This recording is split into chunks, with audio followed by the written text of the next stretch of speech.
Assalamualaikum warahmatullahi wabarakatuh. Alhamdulillahirabbil alamin. Wassalatu wassalamu ala asrafil anbiya'i wal mursalin wa ala alihi wa sahbihi wa rasulillah ajma'in. Amma ba'du. Alhamdulillahirabbil alamin. Wassalatu wassalamu ala asrafil anbiya'i wal mursalin wa ala alihi wa ashabihi wa rasulillah ajma'in. Amma ba'du. Alhamdulillahirabbil alamin. Kita sampaikan puji syukur kepada kehadirat Allah Subhanahu wa taala yang telah memberikan nikmat hidayah, iman dan Islam bagi kita pada hari ini, sehingga kita bisa bertemu melalui video ini. Salawat serta salam kita sampaikan ke junjungan kita Nabi Muhammad sallallahu alaihi wasallam. Allahumma sholli ala sayyidina Muhammad wa ala ali Muhammad. Baik, sahabat-sahabat, rekan-rekan semua, pada hari ini saya ingin memaparkan sekelumit sejarah abad ke-20 yang merubah konstelasi kehidupan manusia di seluruh dunia.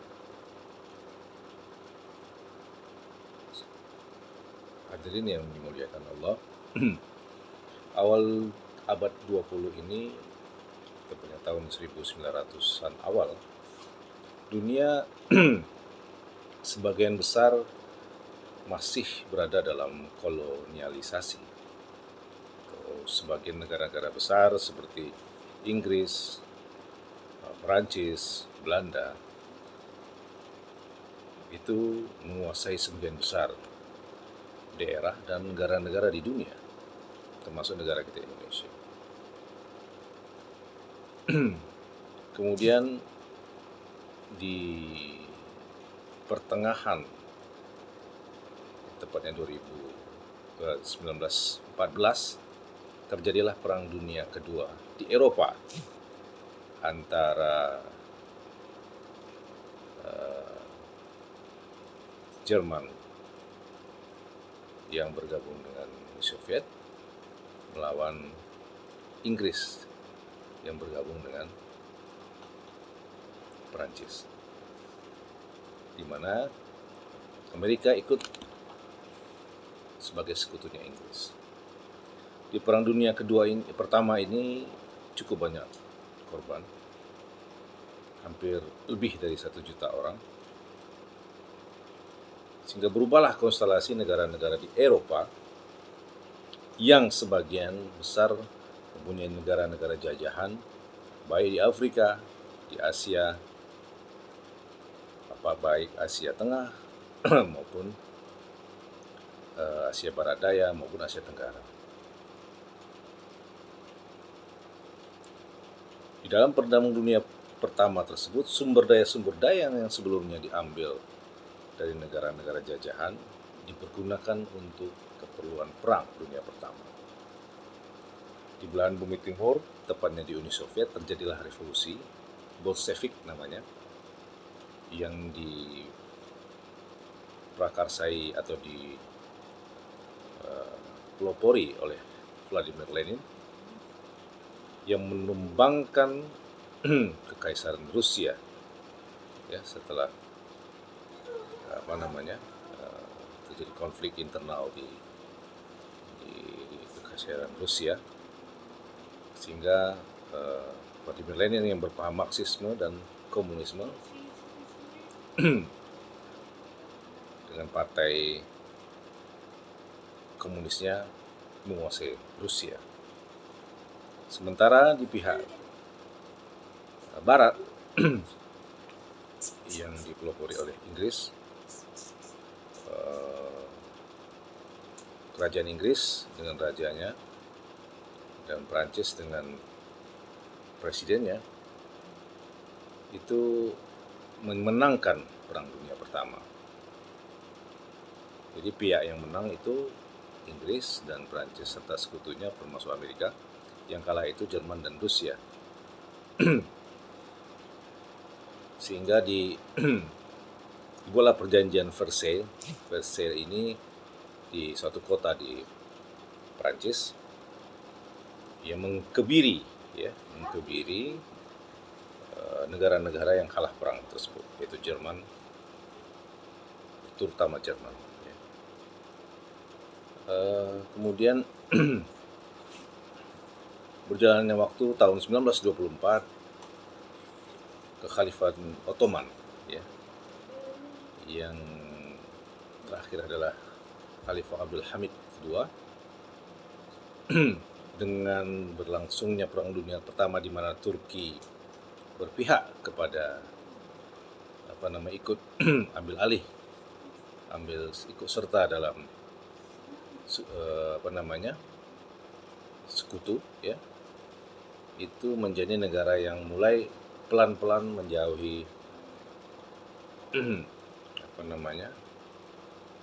pakem-pakem kekhalifahan, sehingga nasionalisme yang dipelopori oleh Atatürk mulai diminati, ya, mendapat simpati oleh masyarakat Turki, baik dalam sisi elit politik maupun dalam keadaan kegiatan masyarakat. Kemudian berakhirlah dengan drama yang cukup dramatis. Berakhirlah kekhalifahan Turki Utsmani tahun 1924. Dimulailah setelah itu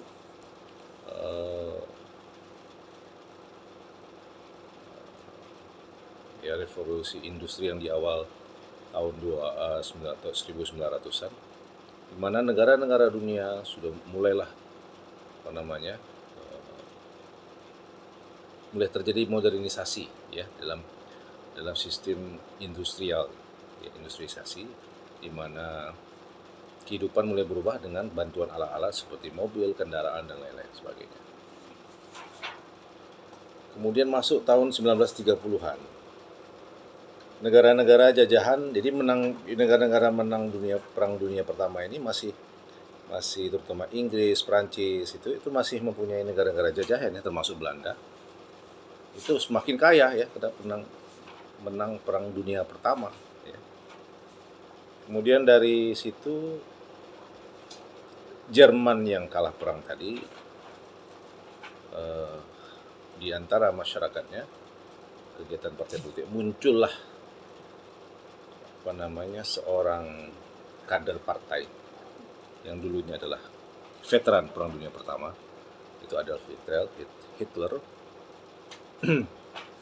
masuk ke dalam partai NSDP kalau nggak salah, partai Nazi yang kemudian dikatakan kita sebut Nazi, dan merebut kepemimpinan di partai Nazi Jerman. Nah, di dalam partai Nazi ini awalnya ingin tujuannya adalah kontra komunisme awalnya, ya, kontra komunisme Rusia, ya. Di Jerman waktu itu ada cukup banyak partai, termasuk partai Nazi, ada partai komunis dan lain-lain sebagainya. Jadi sejak Lenin mengambil alih kekaisaran Rusia, itu paham komunisme sudah tersebar di Eropa, ya. Hampir semua negara-negara Eropa itu mempunyai partai-partai komunis. Kemudian setelah itu di Jerman, kita masuk ke Jerman tadi, kemudian itu muncullah satu partai di mana salah satu kadernya memimpin satu partai dinamakan Partai Nazi, yang mempunyai ideologi yang diinspirasi oleh bukunya Mein Kampf atau Perjuanganku, ingin mewujudkan intinya ingin mewujudkan kekaisaran Jerman Raya, ya, German Empire, dan ingin mengembalikan kekalahan yang sangat mempermalukan Jerman di Perang Dunia Pertama, ingin mengembalikan martabat bangsa Jerman yang telah kalah di Dunia Pertama. Itulah cita-cita Hitler. Di umur 43 tahun beliau berhasil ikut pemilihan pemilihan kanselir Jerman. Itu memang sudah menganut paham pemilihan kanselir, di mana masih ada raja, Kaiser namanya, Kaiser Wilhelm. Kemudian setelah itu terpilihlah si Adolf Hitler ini menjadi kanselir Jerman. Nah, menjelang 1 tahun, setelah 2 tahun, setelah 2 tahun itu 1933, Kaisar Jerman meninggal. Ya. Di dalam tahun-tahun itu seluruh parlemen sudah dikuasai oleh partai Nazi. Bahkan lawan-lawan politiknya dibunuh, partai-partai politik yang lain dikebiri, sehingga itu tidak lama setelah meninggalnya Kaiser Wilhelm di Jerman menjadi negara dengan satu partai, yaitu partai Nazi dengan Hitler sebagai kanselir dan Führernya atau pemimpin tertinggi.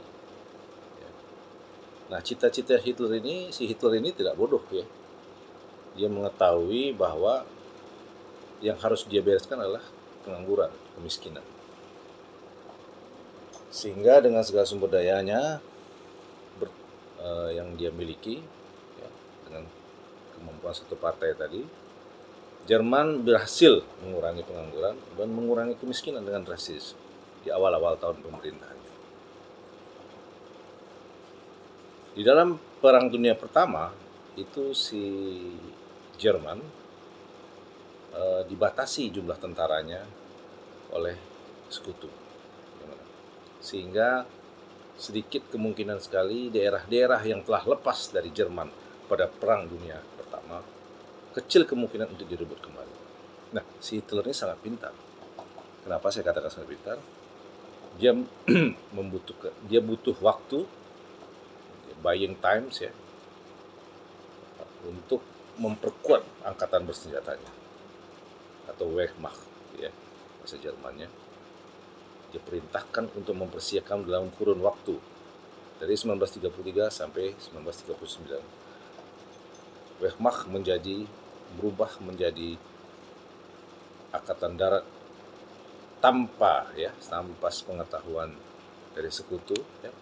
Ada gerakan-gerakan Jerman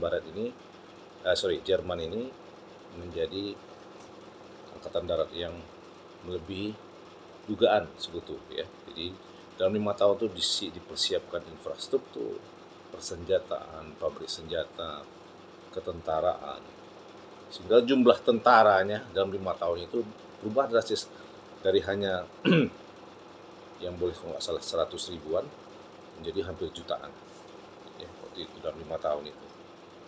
Karena begitu Hitler ini sangat pintar ya, jadi dia mempersiapkan, ibarat kita perang itu mempersiapkan senjata dan pelurunya, sehingga dia berharap negara-negara atau daerah-daerah yang dulu kalah Perang Dunia Pertama bisa direbut kembali oleh Jerman. Nah, betul saja 5 tahun setelah kepemimpinan beliau, tahun 1939 Jerman Barat mencaplok Polandia di akhir September ya, di bulan September 1939, 5 tahun atau 6 tahun setelah kepemimpinan Hitler ya, di Jerman. Nah, kemudian negara-negara kalah menang perang di dunia pertama, setelah mendapatkan Polandia, Hitler merasa bahwa sudah saatnya saya merebut kembali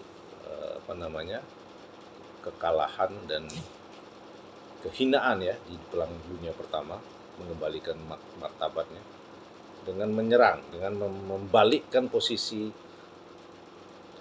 di Perang Dunia Pertama menjadi berpihak kepada Jerman dengan cara sebenarnya menyerang ke arah barat, ke arah Prancis, Belanda, Belgia, Luxembourg, dan kalau bisa di Inggris.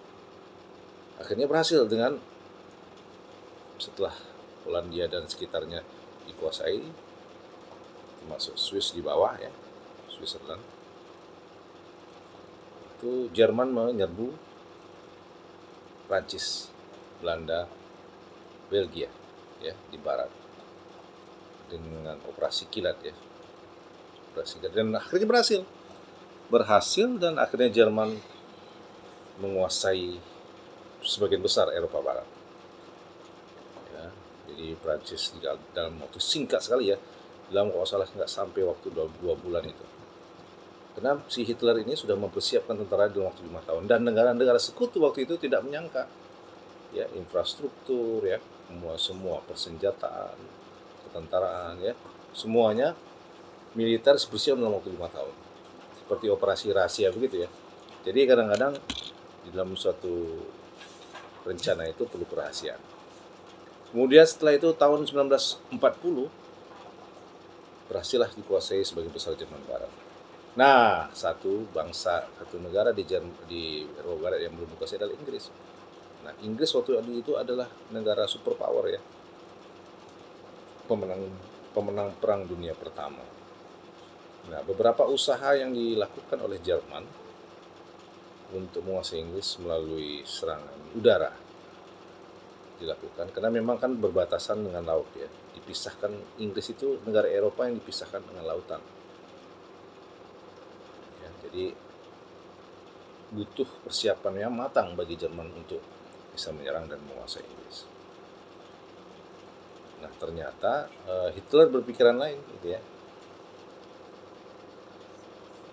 Dengan nafsu politik, dengan nafsu kekuasaannya, setelah melihat Jerman bisa menguasai Eropa bagian barat dan di timur Polandia dan sekitarnya, muncullah nafsu-nafsu ingin menguasai seluruh daratan Eropa, di mana waktu itu yang menjadi sekutu mereka adalah fasis di Spanyol dan fasis di Itali.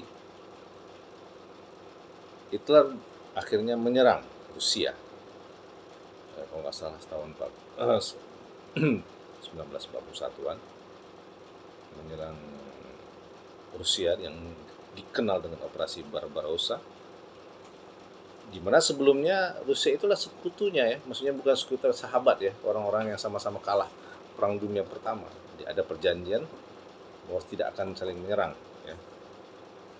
Cuman Hitler karena nafsu politiknya, nafsu ingin berkuasanya, mengkhianati perjanjian itu. Akhirnya Rusia diserang, kalau nggak salah itu dengan hampir 3 juta tentara ya, dengan 3 divisi utara, tengah, dan selatan. Hampir sebagian besar ya wilayah Rusia bagian barat itu dikuasai. Saint Petersburg, hanya Saint Petersburg di utara, dan Moskow saja waktu itu yang belum dikuasai. Nah, disitulah terjadi perang besar-besaran ya, yang mungkin belum pernah terjadi sebelumnya ya, yang pada akhirnya dengan berjalannya waktu ternyata Hitler salah perhitungan. Dia tidak bisa berperang di 2 front ya, front barat dan front timur, karena sumber dayanya tadi yang terbatas. Jadi dia salah menghitung ya, menghitung sumber daya. Ibaratnya kemampuan kita untuk menyerang itu 3, simpanan kita cuma 3 ya. Dengan 2 front ini harusnya kemampuan kita 6 ya, kemampuan kita cuma 3 atau 4, nggak cukup ya. Akhirnya gagal operasi Barbarossa, sehingga Rusia setelah banyak kekalahan dan kematian, jutaan orang yang mati waktu itu, melakukan balas dendam kepada Jerman. Dan pertama sedang mengkhianati, akhirnya menyerang dan ingin menguasai Rusia. Rusia sangat luas ya, dari Jerman bagian dari sisi barat Eropa hingga ke timur Asia, di atas Jepang. Itu luas sekali negaranya waktu itu, masuk Asia Tengah ya. Jadi secara geopolitik Rusia itu juga sebagai suatu kekaisaran ya, superpower. Waktu itu ada superpowernya, ada Amerika, ada Inggris, dan ada Rusia waktu itu. Akhirnya Jerman dari hari ke hari, bulan-bulan mengalami kekalahan demi kekalahan ya. Jadi kota-kota yang sebelumnya dikuasai oleh Jerman. Jadi Moskow itu ibu kota Rusia yang sekarang, yang dari dulu memang ibu kota Rusia, itu sempat dikepung ya, tapi berhasil dihalangi ya oleh angkatan bersenjatanya Rusia yang waktu itu dipimpin oleh Stalin ya. Stalin. Kemudian karena banyaknya kerugian ya akibat serangan Jerman itu, seluruh rakyat Rusia menaruh dendam dan ingin membalas ke Jerman. Akhirnya mundur. Jadi dua front ini ternyata Hitler salah perhitungan. Di front barat Inggris dan sekutunya Amerika, di front timur Rusia dan sekutu-sekutunya mulai membalas di akhir-akhir tahun 44 ya. Sudah dipersiapkan untuk melakukan serangan balik ya, ke Jerman waktu itu. Nah, Inggris melalui di barat mengumpulkan lebih dari 140 ribuan tentara melalui selatan Inggris menyerang ke utara Prancis. Di pesisir utara pantai Prancis dilakukanlah kalau nggak salah bulan Juli ya 1944 dilakukan operasi Overlord. Nah, operasi Overlord itulah awal dari kekalahan Jerman ya. Jadi Prancis utara dikalahkan, di front barat dan di front timur Rusia sudah menyerang. Jadi Hitler ketar-ketir ya, salah perhitungan ya, sehingga di dua front ini menyerang ke jantungnya Nazi Jerman. Sehingga pada Januari-Februari 1945 terkepunglah Berlin ya oleh Rusia. Jadi Rusia itu mengepung duluan, tibanya duluan. Sementara Inggris masih menguasai bagian baratnya Jerman. Sudah mulai kota-kota di bagian Jerman itu sudah dikuasai. Hingga akhir April ya, tanggal 30 April Jerman dikuasai kekalahan yang dialami. Akhirnya akhir April Hitler bunuh diri ya. Menurut informasi yang diperoleh bahwa dia bunuh diri di bunkernya ya, Führer Bunker ya, di pusat kota Berlin. Dan keesokan harinya Jerman mengaku kalah ya, menyerah kepada Rusia waktu itu. Kemudian akhirnya di Perang Dunia Kedua ini ada dua front ya sebenarnya, front Eropa dan front Pasifik. Waktu itu di Pasifik ada Jepang. Jepang tahun 30-an sudah mulai merambah kekuasaannya, mulai dari Korea, Cina, Asia Tenggara ya, termasuk kepulauan di Macedonia ya, di pulau-pulau di Pasifik. Front Axis namanya. Jadi di panggung Eropa dengan kekalahan Hitler, kematian Hitler itu berakhirlah Perang Dunia Kedua di Eropa. Sementara di Asia Pasifik dengan dijatuhkannya bom atom Hiroshima dan Nagasaki, berakhirlah Perang Dunia Kedua di Asia.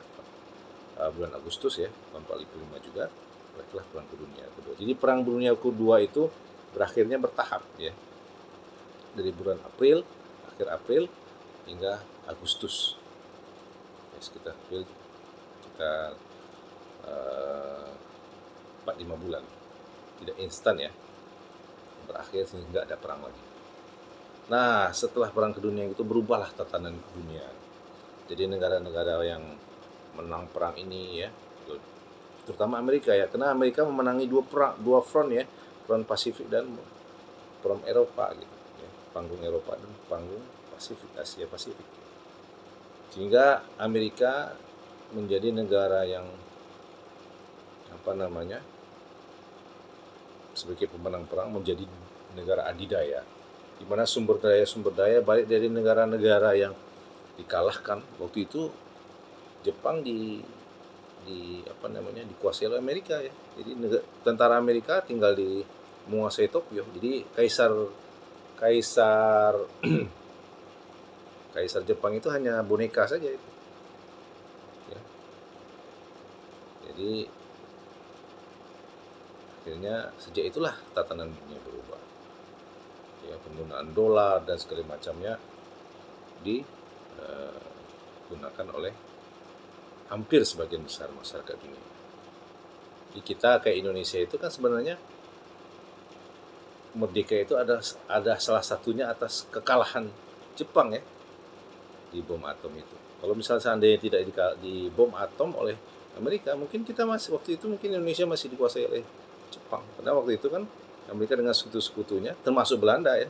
Makanya ada agresi Belanda pertama. Itu karena Belanda adalah sekutunya Amerika yang memenangkan perang dunia kedua dengan membom atom Hiroshima dan Nagasaki. Nah, berubahlah tatanan dunia ya, termasuk di Timur Tengah, ya, di Asia, di Eropa, ya kan, semua berubah.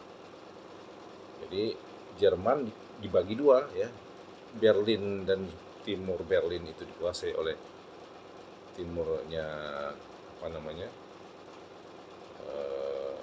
Jerman itu dikuasai oleh Rusia, baratnya Jerman dikuasai oleh sekutu ya, Amerika dan sekutunya Inggris.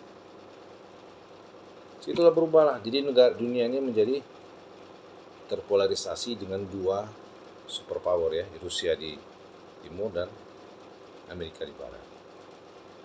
Nah, PBB terbentuklah waktu itu. Tujuan PBB itu awalnya supaya tidak pernah akan terjadi lagi kejadian seperti Perang Dunia Pertama atau kedua. Ada negara yang ingin mencaplok, itulah tujuan PBB awalnya. Jangan pernah ada lagi peperangan besar yang menjatuhkan korban lebih kurang 60 juta umat manusia ya. Jangan pernah lagi, itu tujuan awalnya. Nah, waktu itu banyak sekali negara-negara kecil. Nah, negara kita Indonesia itu dapat anugerah dari Allah Subhanahu wa taala dengan kekalahan ya Jepang dan terutama Jepang yang di Perang Dunia Kedua. Tanpa menafikan perjuangan kita ya di di tanah air. Setelah itu tahun 45 perpolitikan kita bebas ya setelah merdeka. Jadi karena kita menganut negara kita, para cerdik pandai kita itu Bung Karno dan kawan-kawan ya, para cerdik pandai pada waktu itu adalah sebagian besar ya orang-orang yang sekolahnya di Eropa, di mana Eropa itu dengan negara-negara demokrasi yang menganut partai, maka di Indonesia diberikanlah kebebasan untuk berpolitik ya, berpartai. Di samping negara kita sudah kesepakatan adalah negara yang berdasarkan Pancasila. Berarti di mana di sana diakomodir ya bahwa partai-partai politik itu diperbolehkan. Gunanya apa? Untuk memilih presiden, untuk memilih wakil presiden, memilih anggota-anggota di parlemen atau di Dewan Perwakilan Rakyat. Nah, disitulah negara kita mulai ya, ibarat rumah ya, mulai terbangun. Di dalamnya lah diisi ya perjuangan-perjuangan mengisi rumah ini, atau mengisi kemerdekaan. Sampailah hari ini dengan lebih kurang 7 presiden ya, sejak Bung Karno sampai Pak Jokowi pada hari ini. Sejak 45 sampai 2021 berbagai macam permasalahan yang timbul. Tapi kita bersyukur pada Allah, negara kita sudah merdeka, tidak di bawah penjajahan. Ya, anugerah yang luar biasa itu kemerdekaan. Kalau di zaman Rasulullah, kemerdekaan itu kebebasan dari perbudakan. Jadi di dalam mengisi kemerdekaan inilah berbagai macam ya gejolak ya, mulai dari pemberontakan PKI ya, pemberontakan DITI, Karbuzaka, sehingga tahun 65 PKI ya terbesar, hingga yang orang dikatakan misalnya Pak Harto yang 32 tahun berkuasa secara banyak totaliter ya, kemudian 98 reformasi ya, meski yang sudah 20 3 tahun ini ya, 1998, 2021, 3 tahun, itulah yang kita alami. Saya adalah generasi yang lahir tahun 70-an akhir, atau awal-awal abad ke-14 Hijriah, 1400.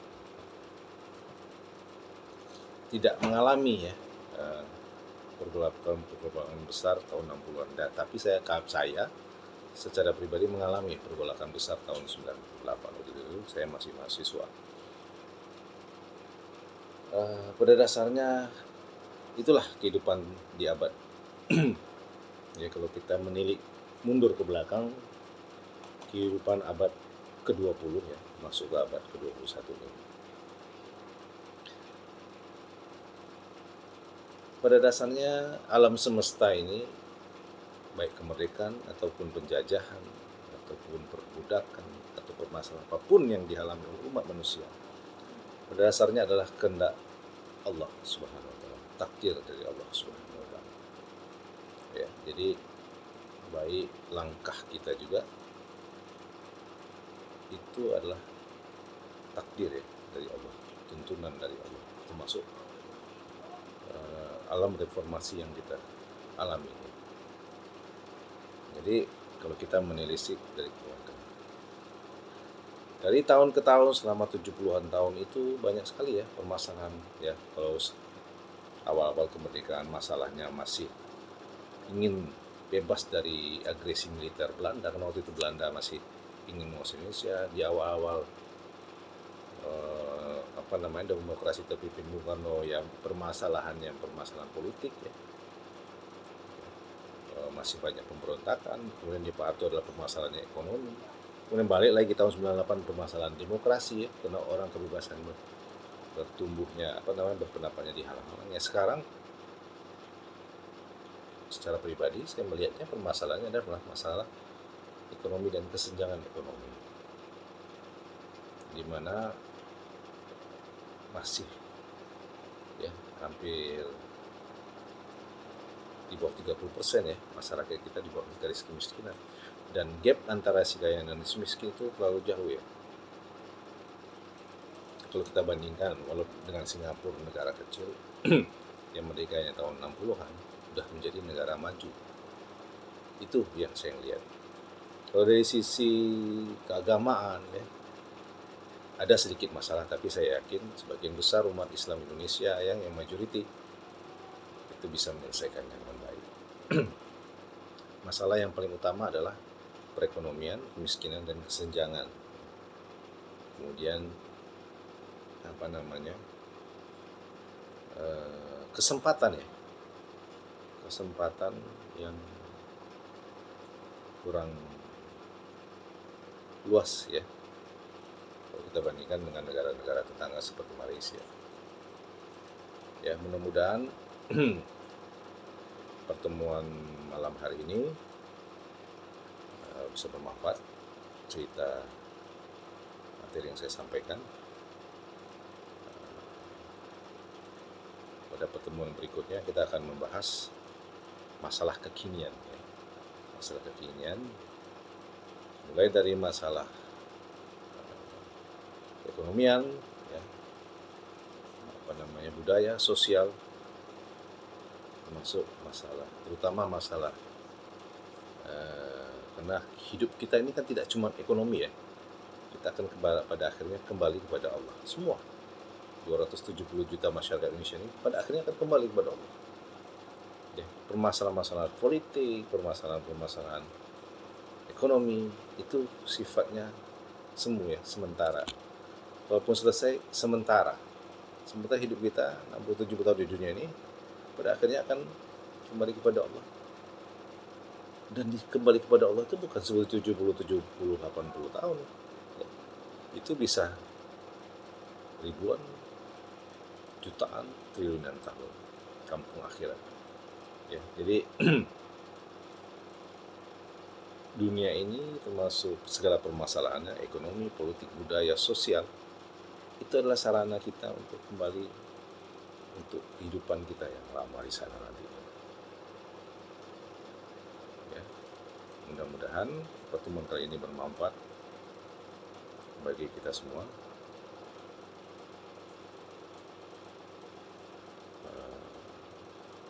Kalau ada kesalahan ucapan, saya mohon maaf. Wabillahi taufiq wal hidayah. Wassalamualaikum warahmatullahi wabarakatuh.